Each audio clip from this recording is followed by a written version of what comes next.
from the Yuma campus of Arizona Western College, we are 94.7 FM KOFA Yuma. Listen at your convenience online at kofaborderradio.org and with the KOFA app. Stay tuned for What's Up Yuma with Johnny Porter. It's 10 o'clock. One of our donors, Rebecca, shared, "As a flight attendant, I love listening to Border Radio when I'm home in Yuma. But the best part is I can take it with me on the app when I'm away. Border Radio lets me carry a piece of home wherever I go." Join listeners like Rebecca by visiting donate.borderradioaz.org and contribute today.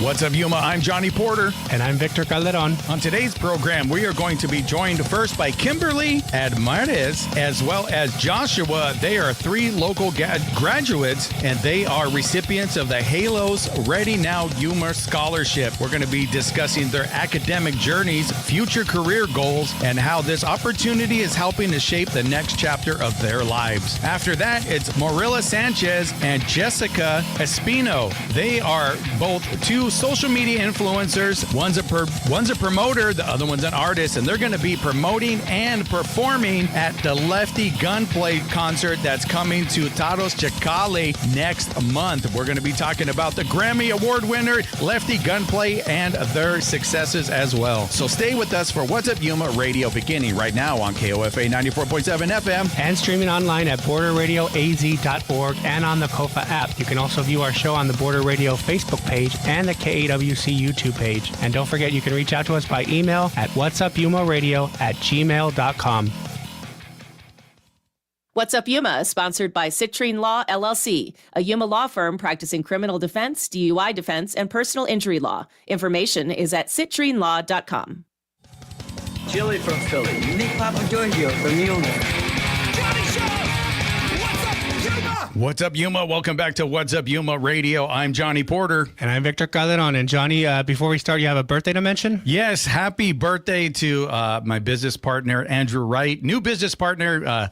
Recently, we came together to form What's Up Media.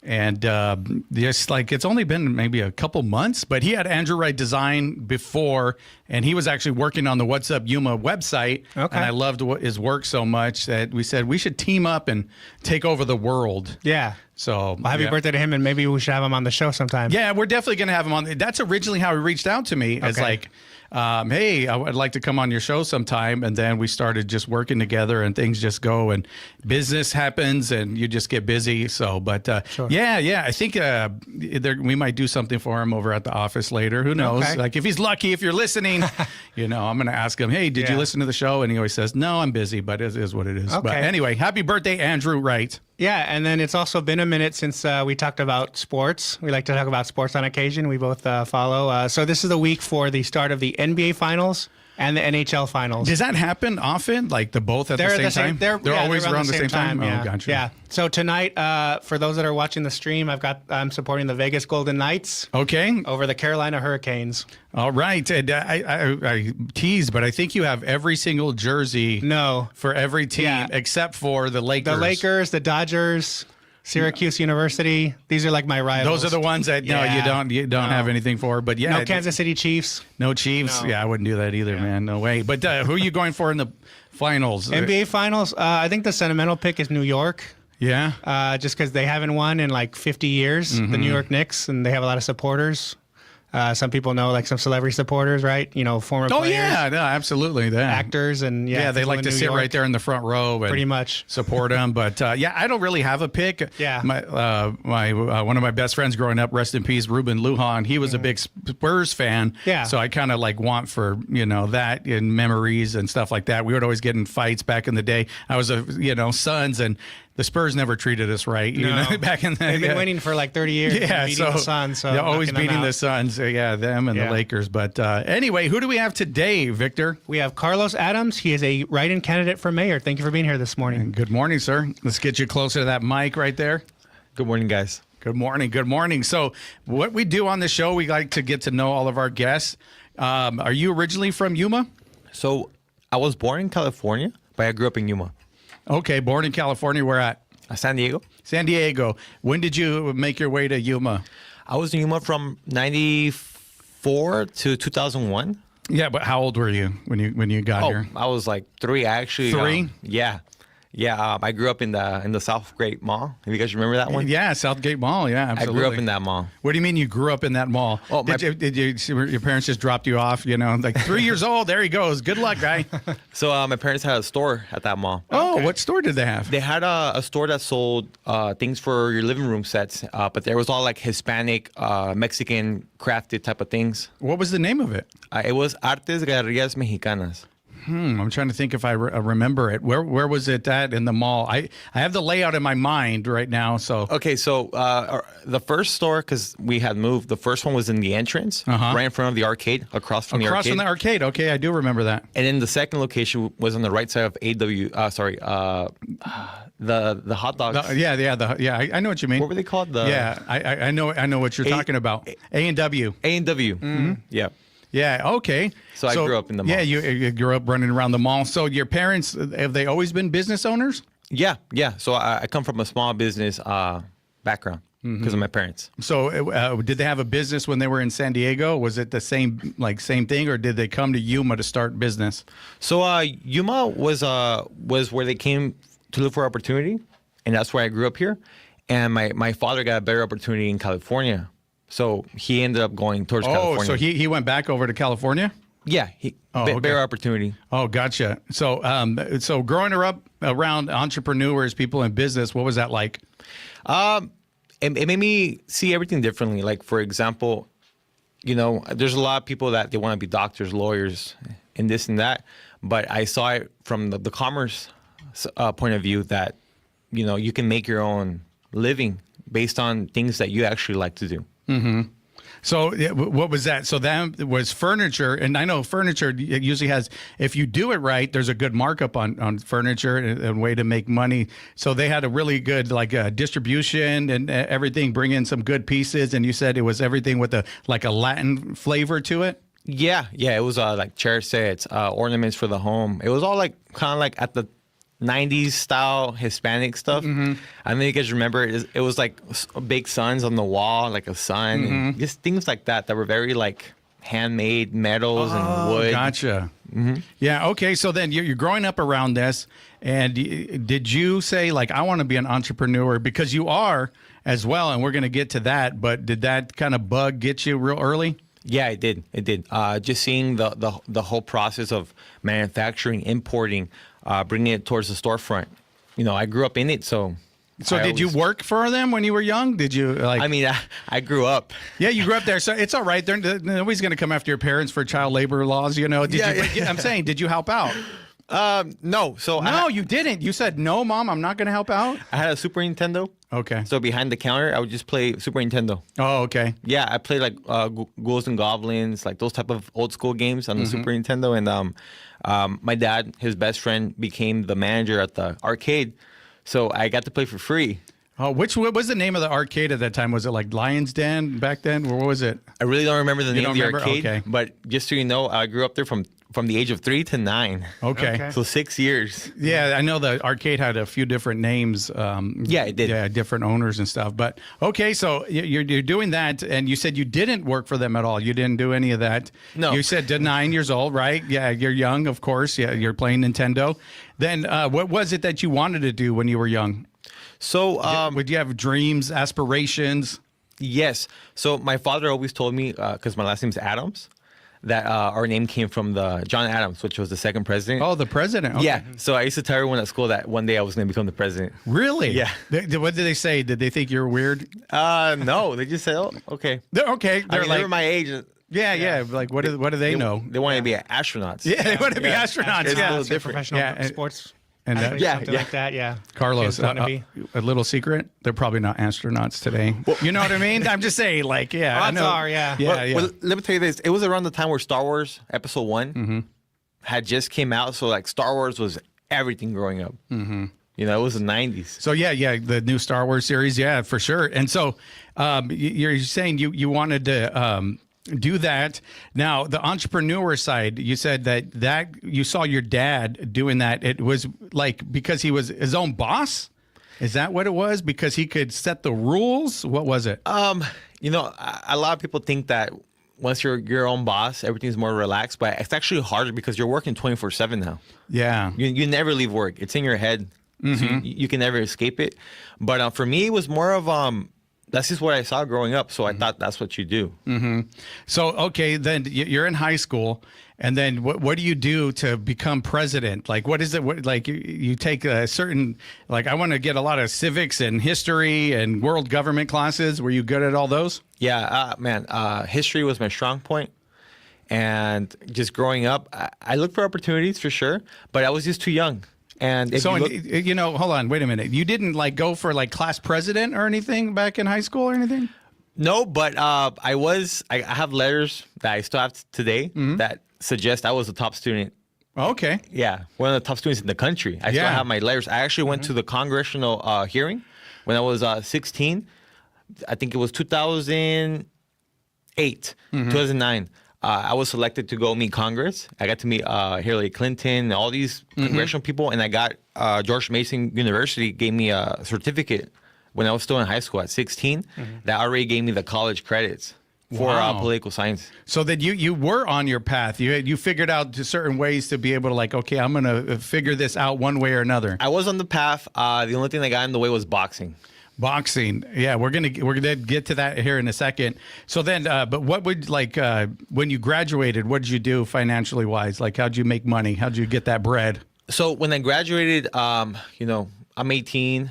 There's not a lot of opportunities. My first job was Carl's Jr. Yeah, my first was McDonald's. Shout out, Yeah, well, at Carl's Jr., I was actually an overachiever. I broke the record. We have records. Yeah, and, records. Oh wow. Yeah, I was the drive-through guy that. Like the quickest time or something. The quickest. They used to call me on my days off. Like, Carlos, can you come for 2 Carlos, we need you. Can you come for 2 hours just to lower the drive-through average? I was like, yeah. Yeah, because those things. Have you ever worked fast food? No, I haven't worked fast food. I only worked in retail. But so you're talking about the average, like they would. That's monitored. All the speeds on those things, and if you don't get it out quick enough, that's like you get a bad report. That's the end of the month, and people get in trouble. So you got to keep that at a certain thing. So I have seen in the drive-throughs how they have like the little clock. So you were trying to beat the clock or whatever. Like yeah, and I can tell you right now, the strategy is to have them pull over. Okay. Have them pull over? Oh, yeah, because you can hit that button. That's what you're saying. You hit the, like, whatever, and it's kind of like... It's kind of like, for example, if you know their order's going to take another 2 more minutes, but the guy behind him, you have the order ready to go. Yeah, you're like, can you pull over to the front? We'll bring it out to you. So you're already thinking about, like, cool logistic stuff. Like, okay, you go over here, and this and that. You're putting that to work. How did you get into boxing? Okay, so I got into boxing when I was 14. I went from karate to boxing. Taekwondo. I was in a huge Taekwondo. Did you do a Cobb or... the Taekwondo, where did you do that? Is it locally or? No, this is back when I was still growing up in California. Oh, okay. So I did Taekwondo, and then I jumped into boxing because Taekwondo was cool, but what I liked about Taekwondo was the sparring, and boxing was more hands-on contact than Taekwondo. So I made the switch to boxing when I was 14. 14, and so you took to it right away? Yeah, right away. I'll never forget this. The first day of practice, I actually came late because I got my times wrong, and they did MMA after boxing. So I remember they said, well, you can be for the MMA class. And I got tossed around everywhere, and I said, never again. No MMA. You want to stick to just hands. Boxing. Yeah. Boxing. So how'd you do in boxing? What was, you said off air, you had quite a bit of fights and a lot of spars? I had 15 years of collectively boxing. In those 15 years, I did multiple tournaments in USA, Mexico. I had over 40 fights.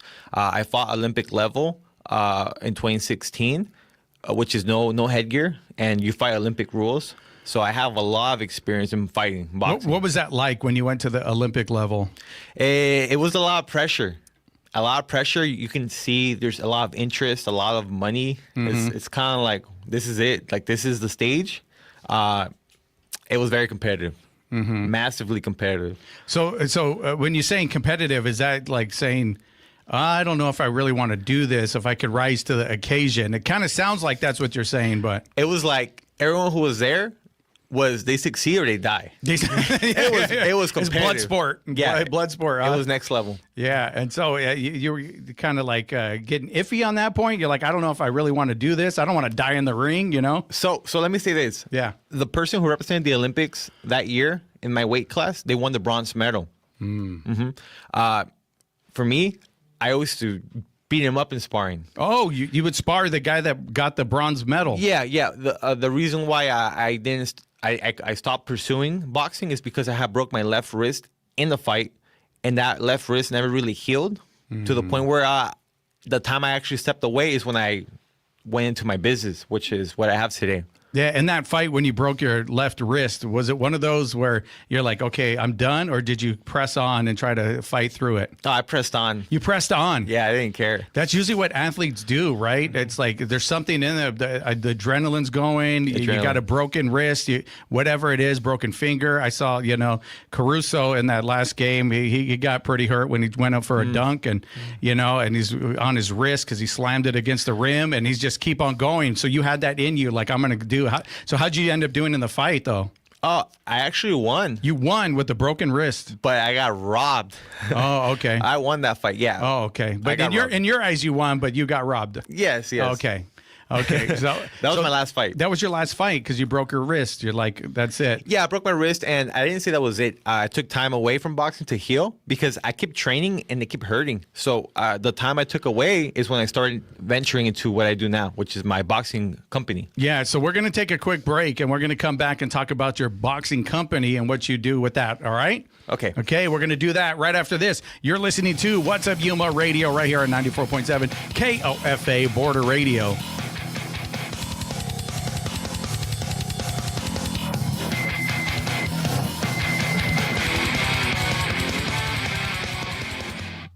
For over 55 years, Border Radio KOFA has been a voice for music and culture in the region.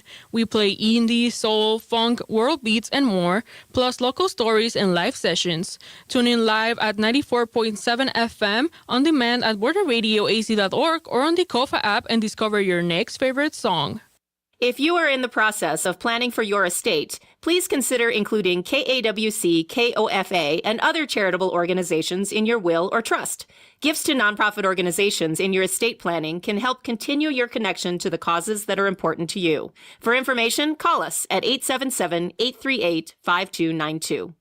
You are tuned to 94.7 FM KOFA Border Radio. Another hot day in Yuma as afternoon highs reach about 103 degrees. Winds are southerly at 5 to 10 miles per hour. Tonight, clear skies with a low around 69 degrees. Yesterday, Arizona Western College celebrated its first day with a new president, Dr. Ratika Dewan. Dr. Dewan is AWC's first immigrant president. She is also the first woman and person of color to serve as president in AWC's 63-year history. More on this online at kawc.org. KAWC and Border Radio are media sponsors of the Lutz Summer Jazz Series, with concerts every other Friday from 7 to 9 p.m. at Lutz Casino on Main Street in Yuma. On June 5th, the Yuma Jazz Company welcomes song stylist Mia Delgado. Details at yumajazz.com/Lutz. Bopping to the new beats heard around the world, or relaxing to the tunes of Memory Lane. We are your non-commercial source of music, run by volunteer hosts. This is KOFA Border Radio, 94.7 FM, 1320 AM, on the KOFA app, or at borderradioaz.org.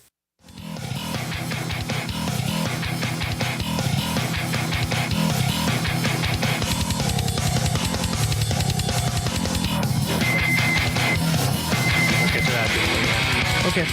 What's up, Yuma? Welcome back to What's Up Yuma Radio. We are here with Carlos Adams. He is running for mayor, the write-in candidate running for mayor right here in Yuma, Arizona. So we left off talking about what you do in boxing now, which is different than what you did before. And when we're off air, you're talking about, I broke my jawline, I broke my nose a couple times. You talk about all the different injuries, which I would say that's, probably something you want to get away from, because those injuries, sometimes they could stay with you for life. Like you were talking about the MMA guys with the cauliflower ear, like that's part of the game. But you went to a different game, and you went to manufacturing shoes for boxing? Yes. So I got into the boxing gloves, the footwear. I got into kind of like the weapons for war. Okay. So tell me about it. So in 2015, I started what's called Adams Boxing. My last name is Adams. So what I started doing is I started making boxing shoes made for fighters, because I was a fighter. So I knew what we were missing. Okay, so like maybe something was uncomfortable about one that you were wearing. There was like, okay, I could fix this, or like at least pull on that thread to see what I can fix about it. So what'd you do? What was the first thing? You started calling manufacturers? What was the first thing I did? I started doing samples, and based off the samples, I would do small adjustments. But pretty much the census for boxing shoes was that every boxing shoe in the whole boxing community was uncomfortable. Was uncomfortable, really? Yes. Okay. Like no one liked boxing shoes because they were uncomfortable. They were too narrow. So I took the census from everyone in the boxing community, and I built what to me was the perfect shoe. And 12 years down the line, people are saying that that's their favorite boxing shoe. They like the shoe, but like I'm saying, how do you do that? Like you just wake up, I'm going to make a shoe and start sewing with a sewing machine? Like, okay. Tell me about that. So I started by emailing Nike first. And I had emailed Nike about my shoe designs and how I wanted to make a boxing shoe that I think would be amazing. And they sent me back an email. It was back in 2014, before I started Adams Boxing. And they sent me an email saying that for me to present my shoe to them, I have to go get a patent, make a meeting with them, and sign non-disclosure and stuff. Yeah. And that's how I would present my shoe. So then what I decided to do is I went my own route, and I just put my last name on the boxing shoe, and I started promoting on social media. So, but what's the route? You're still skipping that part. What was the route? How do you get like shoes made? I'm saying you're in your basement sewing. You got Nana down there. Tell me about it. So here's the route. I went on the internet on Google, and I found shoes that I liked. I composed the images to create kind of like my own design. Then I called companies from Google from China to start making me samples. Yeah, absolutely. That's the route, right? Yeah, that's the route. You go, you got to figure out, okay, who's putting this stuff together? You're calling people. And now you give them like I don't know the right word, but the dimensions or the specs for it. Like, okay, this is what it needs to be to have, you said, not narrow at this part. We need it a little bit wider, maybe over here. And you gave that to them, and they were able to get you something that kind of, worked or? Yes. So my father used to rent a small area to a shoemaker, and this shoemaker used to measure and make custom fitted shoes. So you had a little bit of knowledge about that then, because your father rented the space. Okay, go ahead. So based off that, I composed like what I believe to be the perfect boxing shoe, because it's always subjective. Everyone's feet are different. Yeah. But I made a shoe that wasn't narrow at the point. I made a shoe that was very comfortable on the insole. I sent the specs to China. I sent to Pakistan, a couple places there, and I got samples from all over the place. And that's how I started. Okay, so then you said social media. Now I think you said you had 200 people signed to your brand, or like that represent your brand, or ambassadors or something. So 12 years later, we're in 7 countries distributing my boxing equipment. We have over 200 women signed. 200 women signed, yeah. As ambassadors, and we have 67 men signed. Wow. And then I brought up Maddie, my cousin's cousin. She's one of your ambassadors, correct? Over at the gym. Yuma Fight Academy. Yuma Fight Academy. Yeah. And so how do you find these ambassadors? So pretty much Maddie, since I'm in Yuma and I go to the gym, I even sparred with her. Oh, you sparred with Maddie? Oh. Yeah, but to the point where, I'm just... Come on, because I'm a lot bigger. Yeah, for sure, yeah. But she has power. She does. So she hits hard. We do barbecues and stuff. I'll bring over boxing gloves, and then all of us would be boxing in the second living room at my cousin's house. Yeah, so I have video of her. But she definitely has power. Yeah. So you saw that power, and then you said, "All right, like, hey, let's work together." Yeah, I spoke to the coach there, Gary. I said, hey, I would love to sign Maddie as an ambassador, and she liked the idea, so we did it. But she's currently our only ambassador in Yuma. Yeah. Oh, she's the only one here in Yuma. Oh, wow. So you said you're in 7 countries? 7 countries and counting. And counting. And you said boxing equipment, because we keep talking about shoes. What is the equipment side? What else do you have? Mouthpieces, hats, beanies, sauna suits, socks, boxing gloves. So what was it like to expand into those areas? Well, it's very hard to expand because everything's a process. The shoes was such a thing for so long that once I started getting into the boxing gloves and other things, it was its own separate process. But if you care, it's a process. And so the process, you said you care. That means you think it's worth it to provide a quality product out there to these boxers and stuff. Yeah, because at the end of the day, these guys in boxing, there's not a lot of money when you're coming up the ranks. Yeah, and not a lot at all, right? not at all. No, At all. yeah, you're just out there trying to survive and scrape by, and Yes. hopefully find somebody that would sponsor you to, get their name on your trunks or something, so you can have a Exactly. little bread to go train. It's very tough, the boxing game, but I want to make quality items where when they invest, they know that it's something that they're gonna have for a year or two. Wow, yeah, so very cool. So right now, you're here because you're running. You're a write-in candidate for mayor. I don't know why you'd want to do that to yourself, but we're going to talk a little bit about that, so I'm going to hand it over to Victor. So you have the boxing background, you have the boxing company. What made you decide to run for Yuma Mayor? So it kind of touches back on why I made the perfect shoe based off census. Going around, there's a lot of people that wanted Yuma to go into a different direction. A lot of people saying that Yuma has stagnated for the last 12 years plus. So all those things kind of contributed into why I ran. So our current mayor, Doug Nichols, he's been the mayor for 12 years, as you may have mentioned. 3 terms. He's going for a 4th term. And before that, he was on council for 5 years. So why do you think it's time for change? So it's not just me; it's the whole community as a whole. If you notice, Yuma's always had this stagnated summers, dead winters, the snowbirds. But I believe that if you actually look at the fiscal year spending, it's always spending just to manage the city, never to really go into the economic development of everything. So, I mean, you can see Yuma yourself. You can compare it to 10 years. 15 years, there's been a stagnation here in Yuma. And that stagnation has not really budged. There's a reason why Yuma is the second most unemployed city in the United States. So I want to mention you're 33 years old.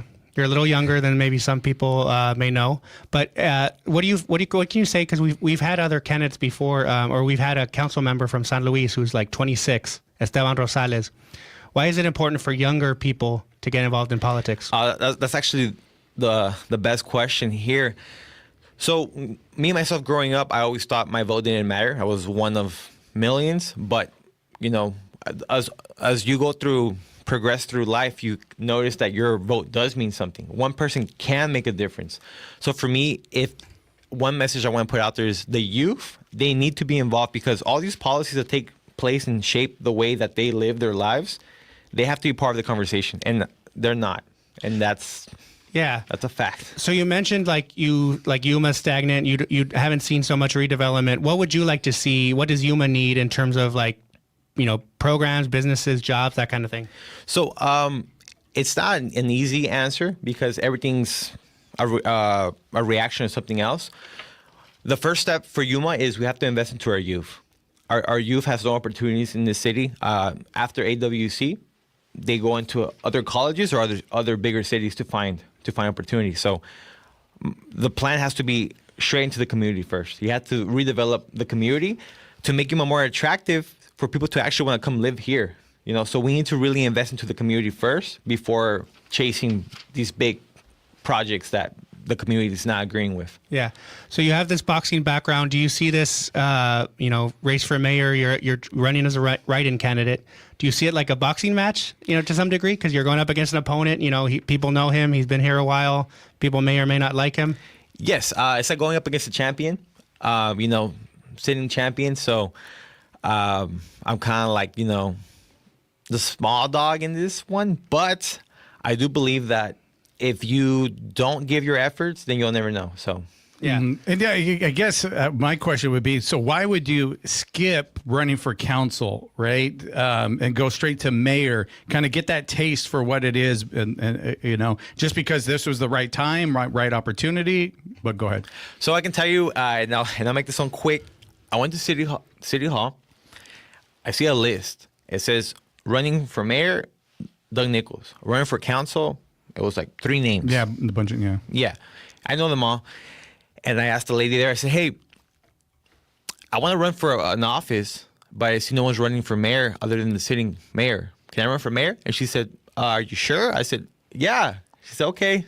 And that's that's the whole story. Wow. So, yeah, that's an interesting way to have the story. But, it's definitely, a write-in candidate. I don't know what the odds are typically for write-in candidates, but definitely the underdog in this fight, as Victor put it. But it sounds like you're used to that type of mentality to be able to, you're going to be coming up and you're going to make something happen. Well, yes, let me tell you this. When I started my boxing company for footwear, everyone told me, Adidas, Nike, how you can compete with them? I said, I'm just going to do it. And I did it. So I've always had the mentality, it does come from boxing, because in boxing, you're always the underdog. When you're traveling, you're always the away. Mm-hmm.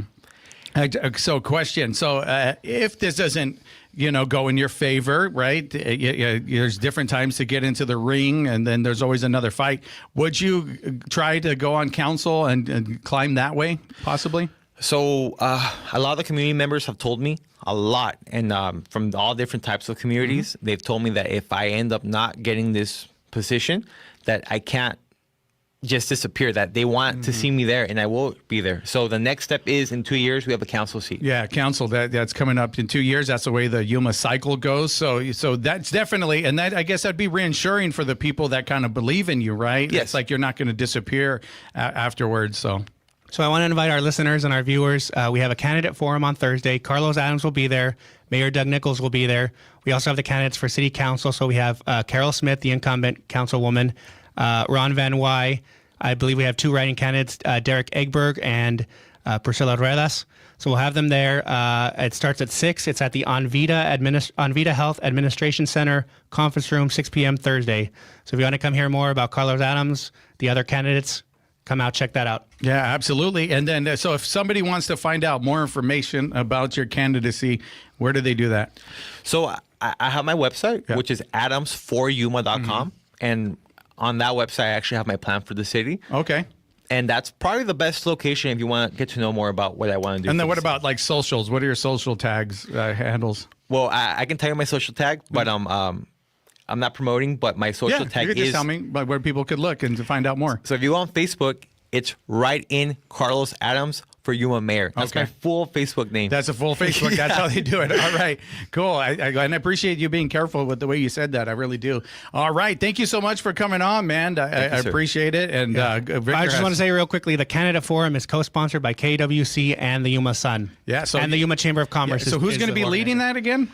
So we'll have Carmen Marquez. Our Carmen Marquez will be there. She's talked to Carlos before, and she's interviewing the other candidates as well. So she'll be co-moderating with someone from the Yuma Sun. All right. So thank you so much, Carlos. I really appreciate it, man. Thank you. And with that, we are going to go to a break. We'll be back with Jack Vanderloop. Jack Eats Yuma. He's a food critic right here in Yuma, Arizona, with a list of good restaurants to go to. We're going to be doing that right after this. You're listening to What's Up Yuma Radio right here on 94.7 KOFA Border Radio. Well, that's interesting.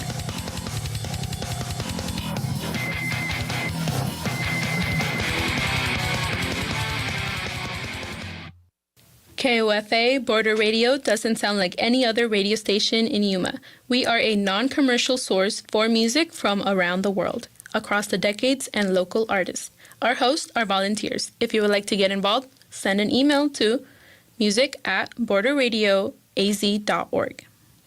What's Up Yuma Radio is sponsored by Citrine Law LLC, a locally owned bilingual law firm rooted in the Yuma community. Citrine Law provides criminal defense, DUI defense, and personal injury representation in English and Spanish throughout Yuma County. Information is at citrinelaw.com. I use KAWC almost on a daily basis in my car. It's the background for chores around my house. And I go to the website and look for stories that are of interest, and I listen to podcasts. I look to the news on NPR because I'm looking for something beyond the headline or a soundbite or a gotcha moment. I really want news that shows me sort of the multiple dimensions of a story, that seeks information from multiple sources and doesn't tell me how to think. It just presents the issues, and I really appreciate that. Being a sustaining member of a service like KAWC takes the mystery out of it for me. So I know that I am supporting every month. I also know that I don't have to remember to sit down and write a check at the end of the year or a budget for a check at the end of the year, right? It's kind of coming out of my account every month, and that makes me feel a little bit like I'm part of the team. I'm Lori Stoff from Arizona Western College, and I'm a proud supporter of KAWC Yuma. We expect dry weather conditions and mostly sunny skies over the next few days. In Quartzsite, Parker, and Yuma, it should be sunny today with an afternoon high near 105 degrees. Winds are out of the south at 5 to 10 miles per hour. Tonight, clear skies with a low around 70 degrees. The city of Yuma hosts Water Safety Day on Saturday, June 6th from 8 a.m. to 6 p.m. at the Valley Aquatic Center. Participants will learn skills and tips from the Greater Yuma Safety Alliance to focus on drowning prevention and water safety. There will be food vendors, fun activities, and more. Details at yumaaz.gov/events. I'm Mike Suba, and I'm a big supporter of KAWC. You're getting a great source of information about our community, about the people that are working and living here, and you start going, you know what, this is really a valued service. And that's the great thing, is you've got a partnership here. And I'm a big believer in partnerships because the one thing I realized early on in life, I can maybe do a lot of stuff on a very limited basis, but when I start partnering up, it's amazing what we can do when we pool our resources. And so I hope that when people are listening to the station, enjoying the news broadcasts and the entertainment shows that are being presented, that they realize that you're not only the end user and enjoying what's being broadcast to you, but it can be a partnership too, where you can participate, like I've discovered I can do, and help get this service, enhance it, and provide even better programming. I'm Mike Suba, and I support KAWC. Run by music lovers like yourselves, KOFA Border Radio has what you need. A non-commercial home filled with music heard from all over the world. Tune in at 94.7 FM, 1320 AM on the KOFA app or at borderradioaz.org.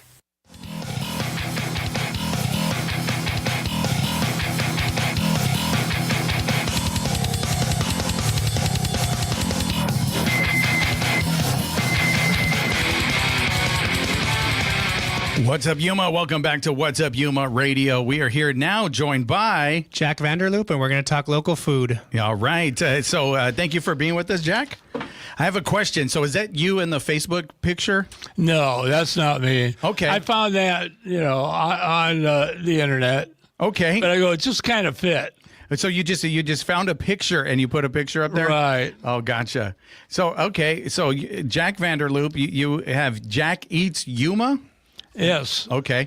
So we're gonna get to that here in a little bit, but we're gonna first find out who is Jack. Who's the man behind all the food reviews? Okay. Well, I like food. Yeah. But I'm a California refugee. Okay. So you're originally from California. Where'd you grow up at? Azusa, California. Azusa, California. Yeah. A little small place. There. I married my high school sweetheart. We had 2 children. So tell me what it was like growing up in Azusa. Oh, it was great. We were called the Canyon City because we had the mountains right there. Mm-hmm. And so I lived in those mountains. At the age of 13, I was backpacking up there, staying the night, fishing the rivers for native trout. Now they're all stocked. But wow. Yeah, so I would go up there, watch for bears, mountain lions. Bears, like legit bears. Legit bears. Wow. Yeah, we have many bears come down out of the canyon, in yards and stuff, local cities. They find them swimming in their pool. What? Yeah. You wake up and then there's Yogi Bear right in your pool, just taking a spin, like. My old boss, my last job, he actually showed pictures. A bear came up to his patio door. Oh, my looking goodness. for food. They put food out for deer, and then the bears would come up. The bears would come up instead. So the reason why I'm saying it like that, so you would go to this place where a bear might show up in your pool, and you would go out and camp out in this place? Yes. My friends and I. Yeah, and I got to know the mountains really well, which would help me out later when I became a mountain rescue deputy sheriff. Oh, gotcha. Yeah, I was sworn in 3 days after my 21st birthday. Okay, so you're out there, you're learning the mountains. Yeah, I already knew the mountains. Yeah, you already knew it by that point. Then they after I graduated the academy and worked a little bit in the jail, they put me out there They trained me in mountain rescue, and my area to patrol was the mountains. And they wanted me up there fast, so I was kind of speeded through because I knew the area. And so I did that for a whole lot of years, and so let's go back to that. So that you're young, you're fishing out there, you're learning the area. Did you ever get lost out in the mountains? only one time, because there was one spot where the river actually flowed backwards. So, okay, you mentioned the flow of the river as something significant. So is that normally how you knew where to go, like because the flow of the river? Like, tell me about why that's significant. We would follow the rivers because that's where the fish were. And I'm going, wait, this is not going south. They should all be going south and north. This was now going north. And so, but that was the only time I ever got lost. How long were you lost for? I was just confused for just a little bit. Just a little bit. Oh, okay, so then you got your bearings. You're like, okay, I can figure this out. One time, though, my buddy and I, we went to another area in that river. Nobody told us they were going to work on a dam. We got trapped by a flash flood. It was raining. All our camping gear got washed away. We were stuck there for 3 days. Jeez. But my training helped me get through that. So. Yeah. So then when you said you started 21 and you became a deputy of sorts? Sheriff. Deputy sheriff for the mountains. So what was your what duties as the deputy sheriff of the mountains? Patrol, crime enforcement. There was a lot of crime up there. A lot of gang activity, a lot of dumping of bodies. In the mountains over there? Oh, yeah. Right, like you're saying, a lot of dumping of bodies. So, wow. Yeah. Just because it was out of the way, people are like, nobody's going to find it. Nobody lives over there. Exactly. So we would have searches and car over the sides, cliffhangers, people on a cliff all the time. Yeah, because I know here in Arizona, right, if somebody goes hiking like in the Phoenix area, usually somebody gets called out because they dehydrated, get delirious, they don't know which way to go anymore because it's hot over here. And so you'd have something similar over there in the mountains. Yeah, a lot of times in the winter, deer season, we get the hunters that sat all day, all year watching sports, and then they go up in the mountains and have a heart attack. So... But some snake bites, different stuff. We've used the helicopters a lot. Yeah. So how long were you a deputy? 21 years. 21 years as a deputy. Yeah.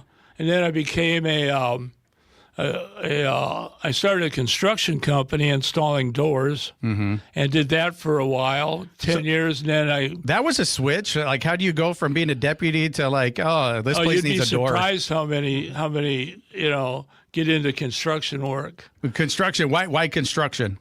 Well, my family owned a door business. Oh, well, there you go. That's the link I was looking for, Jack. And they needed a lot of people were asking for installers, so we had, I became a door installer and taught myself, and I did custom entryways, and that was profitable. And then was that over there in Azusa, or where is this at? Azusa. Okay, Azusa, right. And then I went to school, driving school, and got my CDL and started driving flatbed cross country. And then you said, I'm done with the doors. I want to drive. Like the open road. Is that what it was? Open road, flatbed, all over the nation. What was that like? Interesting. I saw everything. I was in every state but one, the state of Maine. So you've been to every state except for Maine. Every state but Maine, except Hawaii and Canada, the lower 48. Alaska. Yeah. So you now, why not Maine? You were like, I don't want to go there. You told them like, I'm not going to Maine. Deliveries up there. Okay. So wherever no deliveries. Wherever the deliveries and pickups were. So what was your favorite state that you visited? Every state. Every state. Every state is unique in its own way. So you got to have like one memorable moment, maybe something that really stuck out. Well, New York City was crowded, but it was beautiful. I was on the George Washington Bridge and watched the sunrise over the buildings. And then at Mount Rushmore, I was parked and watched the sunset as the glow came up and lit them all up. Different things like that. Yeah, so New York is something that kind of sticks out in your mind as one of the Just great one of them, but one. Florida, Louisiana's got the best food. So okay, we're going to get to the food here in a minute because well, let's dive into that before we get too far into it. So what was it about the food in Louisiana? Oh, the Cajun cooking. Cajun.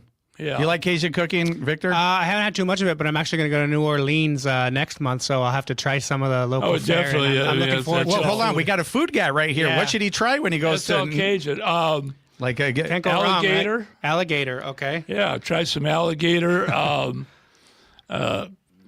Let's see, what else? Shrimp. Yeah, the fish, shrimp, of course. Anything seafood. Yeah. That's their specialty. They just mastered the seasonings of it, I guess, huh? Yeah, it's a little spicy. A little bit. Yeah, We'll see. like some of the food here. Yeah, but it's very good. Very good. Okay. They get it fresh out. They're right there on the coast, so they get it fresh. Yeah. So you get fresh. So did that spark your love for food over in Louisiana? Was that like the first thing? I think my love for food started when I was born. Okay, gotcha. That was an early development. Yeah. Yeah. But and I never. The only cooking experience I had was McDonald's. Yeah. When I was a teenager. Oh, so you worked at McDonald's too? Hey, we're the Brotherhood. Pound it. Dap it right All there. right, There you go, brother. Brotherhood. So we're going to take a break, and we're going to come back and talk about how you became a food critic, the food reviewer. Food reviewer. Yeah, I know I said critic earlier, but yeah. That means critical, right? Yeah. I don't want to get too in the weeds with that, but we're going to find out. Since birth, you're calling to be this food reviewer. We're going to do that. Well, I love food. Okay, well, that's it. We're going to do that right after this break. You're listening to What's Up Yuma Radio right here at 94.7 KOFA Border Radio.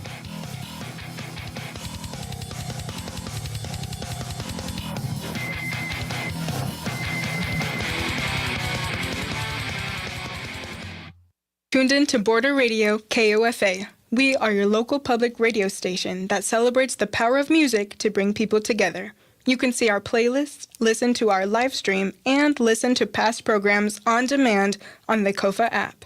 Find it at your favorite app store. Tom Hacksaw Colson had a 2008 Ford Escape Hybrid that lived a previous life working in photo radar. After using it for years car camping, Tom's car died right outside of Parker. Rather than tow it, Tom donated the car to Border Radio. If you'd like to donate your vehicle, running or not, visit borderradioaz.org/cars.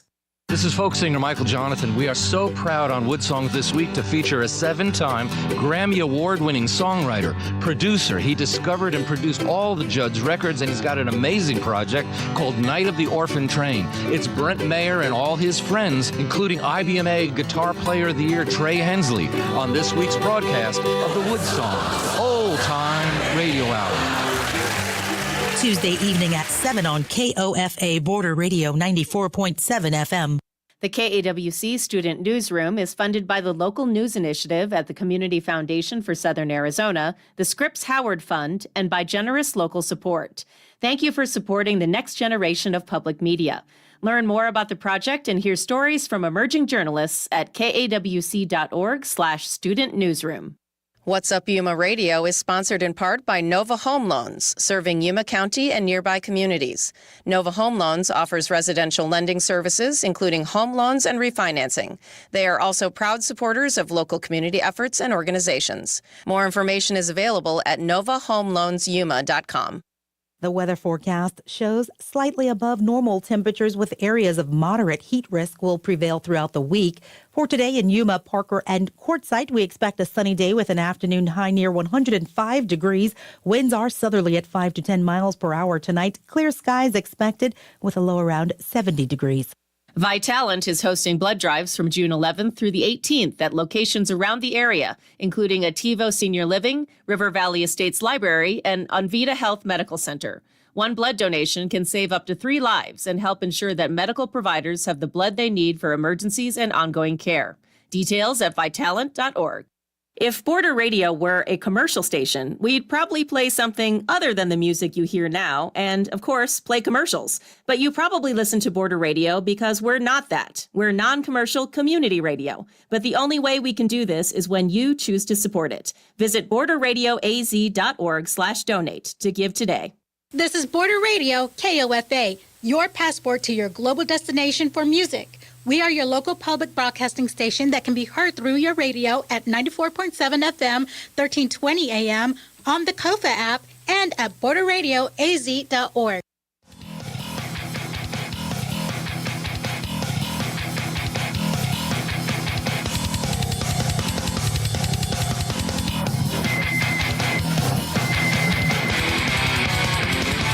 What's up, Yuma? Welcome back to What's Up, Yuma Radio. We are here with the man that was born with a calling to review food. I'm talking about Jack Vanderloop. And so how'd you end up here in Yuma, Jack?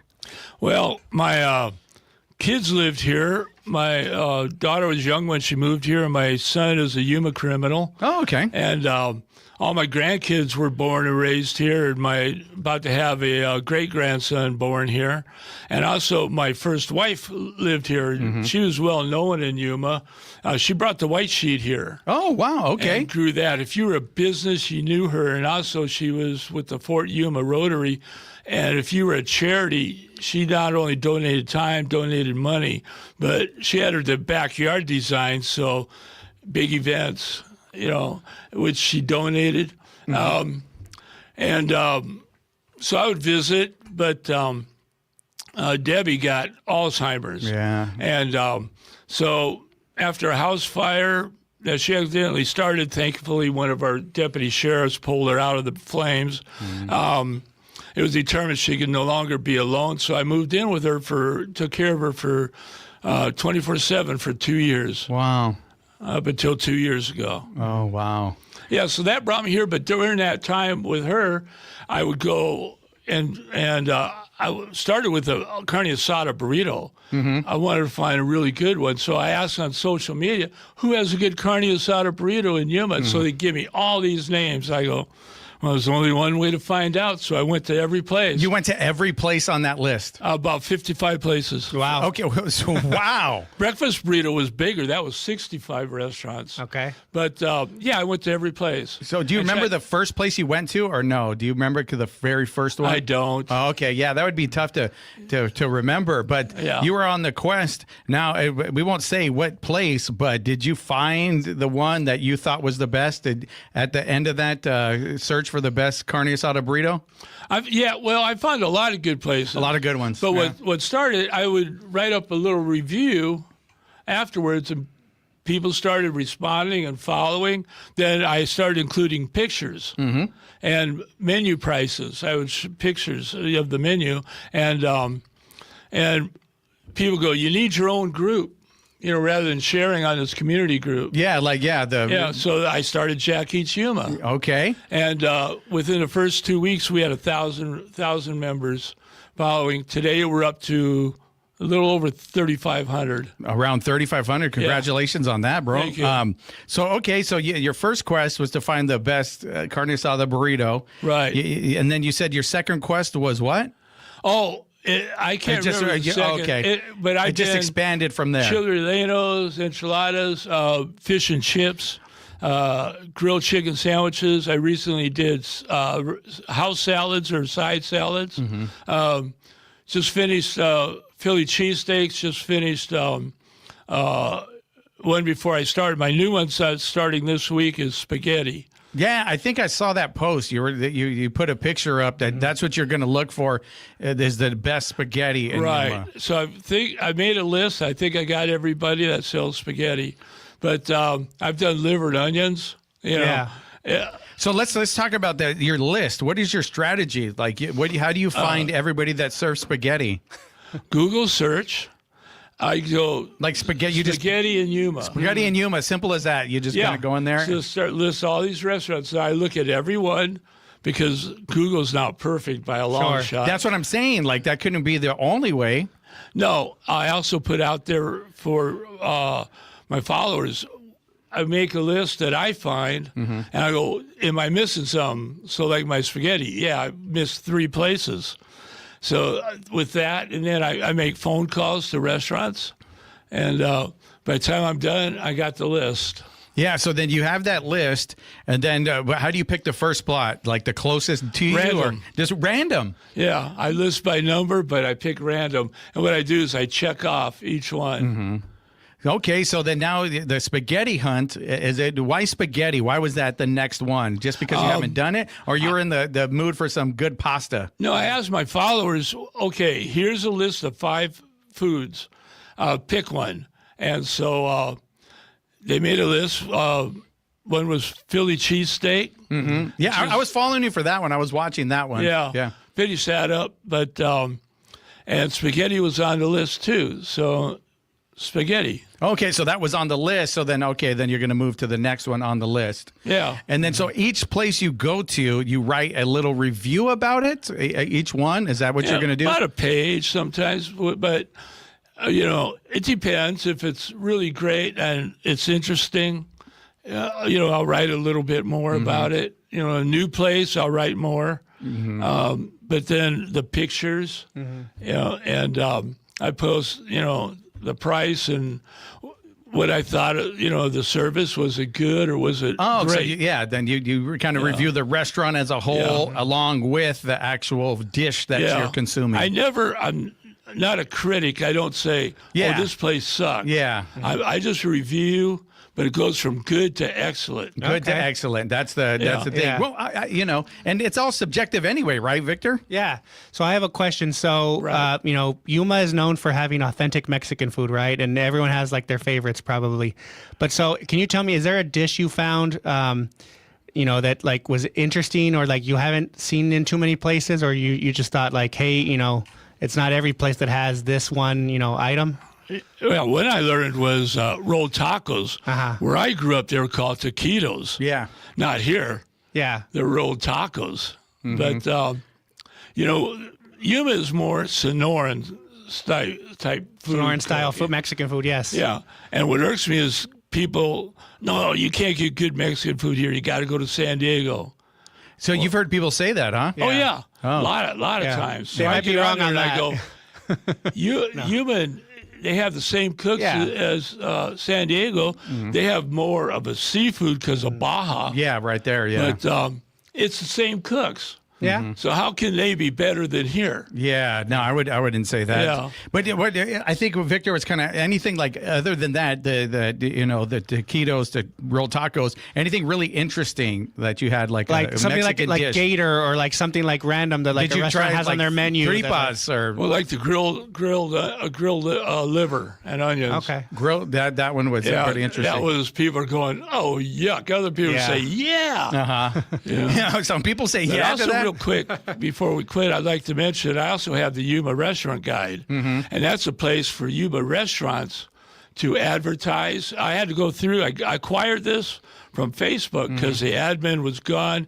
It was scams and spam and porn. Oh, man. Yeah, and so I went through, cleaned it up. Yeah. Went through the membership. It was like the United Nations, and Russia, Pakistan. Everybody was Some in bots. there. Yeah, like cleaned a lot all of that bots, up. yeah. Now we get the top restaurants of Yuma. Local. The advertisers specials on it. So Yeah. I say I'm for Yuma business. That's great, man. I think we should all like support Yuma business. We're all in it together, Right. So now, where you have the first spot you're going to for spaghetti? Do you have that Have yet? you started that? Not yet. Not yet. Okay. Not yet. So you haven't even picked. Usually the day of. The day of. I'll go, okay, like tomorrow I'll start. Tomorrow's you're starting Yeah. the spaghetti hunt. Yeah. How many are on that list? 11.